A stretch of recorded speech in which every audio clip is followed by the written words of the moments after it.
For the best sports around, tune into the Huddle Show. Yeah! Welcome to the Huddle. We live, got the winter jackets. You see it. Like, subscribe, share, follow us on Instagram, the Huddle_show. Welcome to the Huddle. We're here at the DMV Elite Grassroots Winter League. I got my man Brian Inge in the building. How you doing today, bro? I'm doing pretty good, man. Thanks for having me.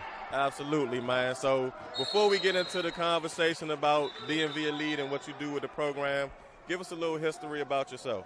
I'm a grassroots professional, a basketball professional per se. So I've been doing this probably like 10 years now. Before this, I played college basketball, had dreams of being a professional athlete, got to the well, saw that the water wasn't what I wanted, turned away, and I had to find other things to do. So before that, I went to the National Christian Academy, played with some great players, which kind of molded me and gave me the work ethic and drive to be where I am today.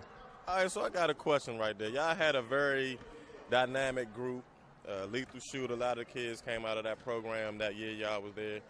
But what is the difference, or you think the difference is between private and public? I think with private, it's more of a focus on what you're there for. For instance, like if you're there for a certain sport, so for a National Christian, we're there because we're basketball players. Yes, we were trying to get in school, prioritizing grades and stuff like that, but we were there because we wanted to be the best athletes we could be. So I think the difference between private and public is you kind of know what you want to do, and it's kind of like specialized. Okay. So with that concentration, do you think that helped your game a little bit better to take you to the next level? I think it did. I think it gave me the smaller classroom, for one, to focus on my academics and to be away from all the distractions. And two, it had me be around people who had the same goals that I had. So I was able to focus, and I was able to learn from them, and they were able to learn from me as well. Okay. So let's talk about some of the relationships from the team. Do you still keep in contact with the guys? Oh, every day. Not every day, but all the time. Like you said, like Lethal Shooter, Chris Matthews, he's one of my best friends. I talk to him 3 or 4 times a week. Chris Cole, who's a college coach now, I talk to him all the time. Abdullah Jallo, who's the number one player in the state at the time, I talk to him all the time. A lot of my teammates who aren't necessarily basketball players, but they're doing stuff in sports management, talk to them. Don't talk to Kevin much, but that's without being said. He's the greatest or the best or second best player in the world, so he's pretty busy these days. Yeah, absolutely. Shout out to Kevin, man. Okay, so let's get a little bit into DMV Elite itself and the program. Give us a little history behind it. So DMV Elite has been around, I think, since 2008. Started out as a media company and doing small events. And I came along around 2011, 2012 after starting my own events. I saw the opportunity to help DMV Elite grow. I met with Mr. Lawson. Their goal and vision kind of aligned with what I was doing. And I saw the opportunity to help them, and they could help me achieve my goals. So it was kind of a great fit, and everything's been growing since then. Okay.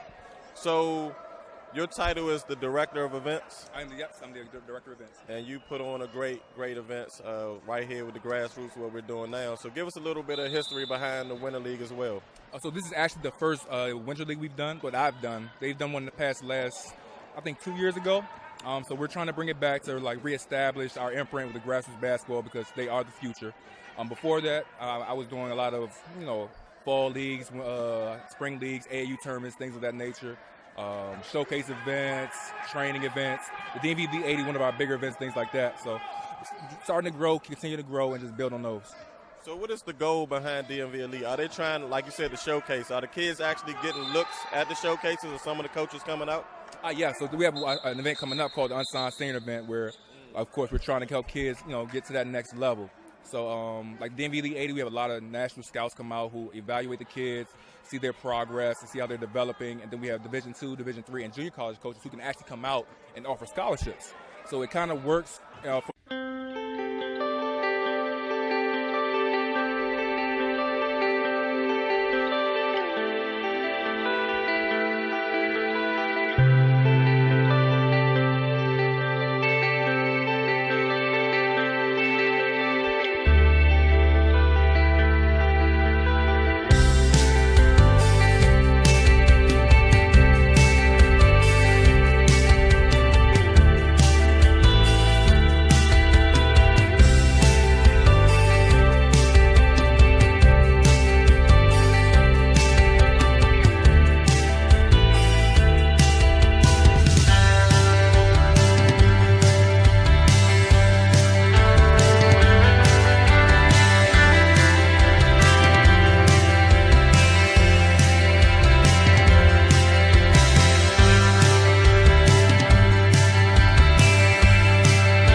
Welcome to the Huddle. This your boy Charlie P with my main man Brian. How you doing today? I'm doing good, my man. Hey, tell me about the Hoopinati. I like that T-shirt. Tell me a little bit more about that. Thanks, man. So the Hoopinati was something I started probably in 2010 with some kids that I was training at the time. A lot of them were playing professional sports or doing great things with their lives. So that was like our little group. You know, we all worked hard. It was like our inclusive thing.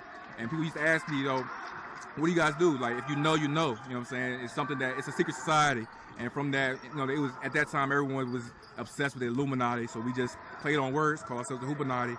And from there, we just ran with it. I just made some of the big things, something that I'm really proud of. Okay, so how can someone get your shirts? Well, I mean, you can reach out to me, DM me. I have shirts, hoodies, sweats, all that type of stuff. Just reach out to me. I got a lot of gear. Okay, I also hear you do a lot for the kids. Can you elaborate a little bit on that? Yeah, so outside of just doing the basketball events that you guys are here present at today, I do a lot of I'm doing networking events, trying to help college kids and young professionals get connected with people who help them further their careers and stuff like that. Okay. So I had one recently at the Broccoli Bar last week, and I'm going to do another one in March.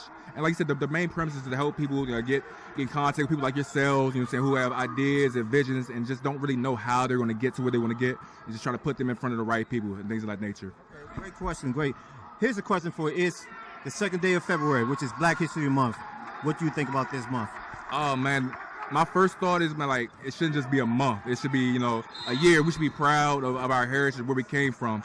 And I like what Colin Kaepernick is doing, and I like what a lot of pro athletes are supporting that movement, because, you know, to the contrary, it's not about saying that, you know, if you're for black people, if you're for our rights, that you're against rights for everyone. No, it's just saying, like, we want our respect as well. So I like what he's doing. I like how our professional athletes are taking more to promote, you know, being more than an athlete and taking more pride in where you came from, stuff like that, because that's what we need. You know, our kids need to be proud of where they come from to get to where they want to be. Welcome to the Huddle. It's your boy Franco Fresh. So one thing I want to tap into right now is social media. Everybody wants to get popping on social media. I understand that. But as an athlete, you have to understand that whatever you put out can come back to hinder you in the long run. Your grades is everything. If you want to be an outstanding athlete and go far in life, you have to uphold the same type of image. So if you're hanging around the wrong people and you get into the wrong situation, it can set you back. So is it really worth it? No, I don't really think so. So think before you move. Welcome to the Huddle. Franco Fresh.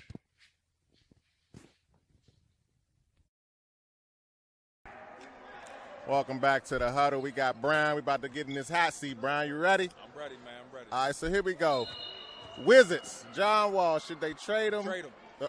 Okay, quick and easy. Who should they try to get for him, or what type of player should they try to get for him? They need to get draft picks. They need to just rebuild. I think their situation needs to rebuild, or just rebuild, man. Like, they need to rebuild from the ground up. Okay. So we usually ask about top 5 all time, but I want to switch it up because everybody usually say the same stuff. So give me your top 5, like B-listers or players that didn't always make the All-Star game to build the team with, 1 through 5. That's a good one. I would say my first one, I'm going to go a couple current players. Marc Gasol. Okay. The second one, I'll say Rod Strickland. As shooting guard, I'm going to go with that's a tough one.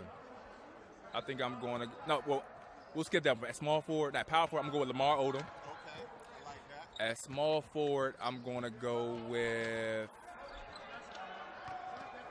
shooting guard. I'll go with Mitch Richmond, and at small forward, I will go with who's a great small forward that's underrated. I can't even think off the top of my head. I'll go another shooting guard. I'll go Latrell Sprewell.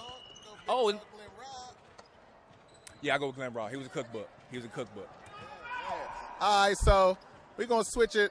We're gonna switch to NFL. So who NFL teams? I know the Washington Redskins. You think they should change the name, keep the name? That's a tough one for me. I like the name Washington Redskins just because I grew up on it, but I understand that some people could feel it's offensive.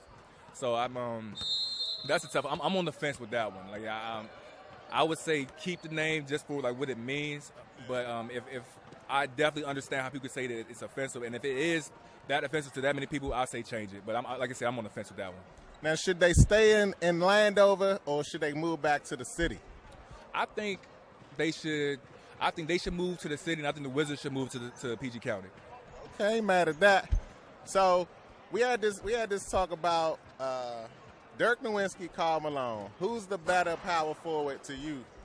I say Dirk Nowitzki because what he's been to the game. Like Dirk kind of like revolutionized what you think a power forward can do. You know, he's a 7-footer who can handle it. He can shoot it. He got that crazy one-leg step back. And I think he was just a better player. I mean, Karl Malone was a good player, but I also like my star players to be good people off the court. And, you know, I like what Dirk stands for. He was a great leader. He's a great person. He's a great role model. All right, last question. Who do you see winning the championship in the NBA this year? I don't need to answer that. I'm going to go ahead and walk off. Golden State all day. Golden State all Golden day? State. Yeah, it's not even close. They got 4 Hall of Famers, 5 All-Stars, the best player in the world, the third best player in the world, and then the best or second best big. So I'm going to go with Golden State. All right. Well, one more. Do you think that team stays together after this season, though? I hope so, but I don't think so. I do think KD is going to stay, but I think either Clay or Draymond are going to end up leaving. Okay. Hey, it's been a pleasure having you, man. Welcome to the Huddle.